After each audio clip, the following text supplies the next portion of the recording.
And Trump has been watching his numbers keep going up and up as he battles Ted Cruz for Indiana. The Real Clear Politics polling average now gives Trump a 9-point advantage. Trump at 42%, Cruz with 32.7, Kasich at 15.8. Joining us now to sort it all out, Joe Borelli, co-chair of Trump's New York campaign, Steve Lonigan, state director of the Cruz campaign in New Jersey, and former New York Senator Al D'Amato. He supports Governor John Kasich for president. Gentlemen, welcome to all of you. Thank you. Thank you. All right, and Senator, Mr. Kasich, Governor Kasich's argument continues to be that he polls better than the other two. He's lacking a distant third. How does he bring up the rear? Look, I endorse John because I mentioned that no Republican has ever won the presidency without carrying Ohio. And he's beloved in Ohio. Even now, his second term, Democrats like him, independents like him, Republicans support him. So I think he should be on the ticket. But I think the inevitability is here. Notwithstanding that I supported him, you got to look at it. The numbers are one guy, and that person is Trump. And Trump's going to win Indiana. It's over. He's going to win California overwhelmingly. There's not going to be a deadlock convention. So that Kasich would then have the opportunity of saying, hey, guys, in the general, I'm the best. Take me.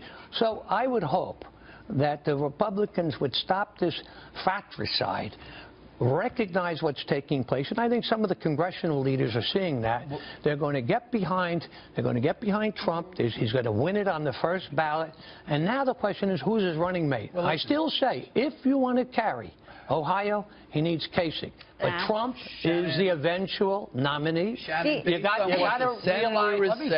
Let me finish. You got to take up the whole segment. Well, maybe I will. And so, that's why Kasich needs to get out of the race. I think he's doing great. Keep talking, Senator, please. Yeah. I got two people on it. And so the fact of the matter is, Cruz is acting in desperation. Carly Fiorino. Oh, then we're not going to campaign in this state, this and the other state. And by the way, Donald Trump needs to get out of the race. The most disliked guy in the Republican Party is not Donald Trump.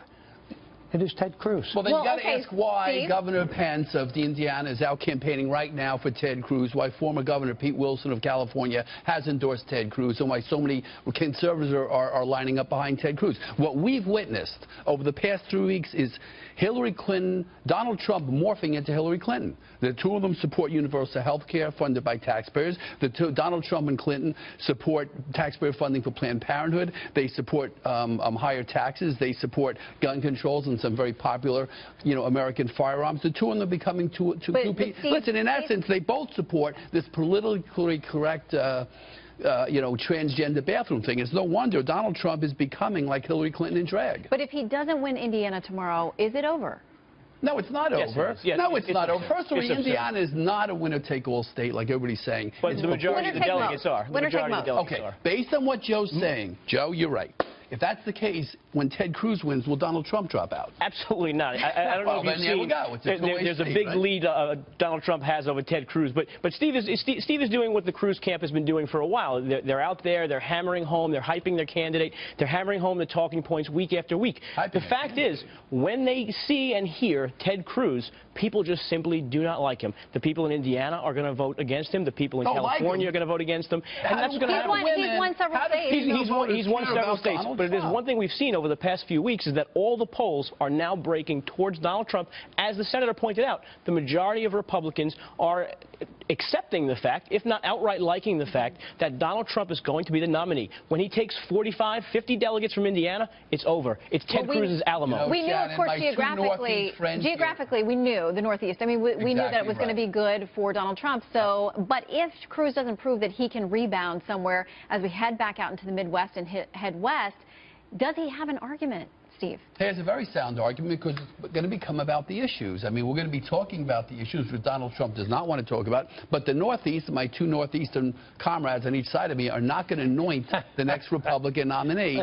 And we're going to go to the West now, and the West is going to vote very, very differently. We're going to go into a very competitive convention, and there's going to be speeches, and there's going to be discussion of the issues. And are people going to realize that Donald Trump is becoming more and more like Hillary Clinton every single day? Senator, does he make nice with the GOP, with the party, with the leaders? Yes. Do you think that they they will get behind him? We're hearing more and more about unity. Will Donald Trump be able to achieve more that? and more you're seeing this. Even the Republican national chairman has said nice things about Donald. He says we're working together. I was down in D.C., and I don't go there very often, and I see more and more of my old colleagues recognizing the inevitability and understanding that they've got to come together, and they've got to try to give Donald some of the support that he desperately needs, and he's going to get it. And the fact of the matter is that he's outpolled everybody by millions of votes, and he's going to carry Indiana by 6 to 8 points. That's a conservative estimate, and when he does, it's over. Game over. No wonder Kasich's losing so badly. His own guy's throwing him under the bus. You're supposed to I didn't notice that. I'm not throwing him under the bus. He's under the bus. The tracks are rubbing down his front and back. He's making an impartial assessment. I am saying, look at the facts and don't deal with emotion.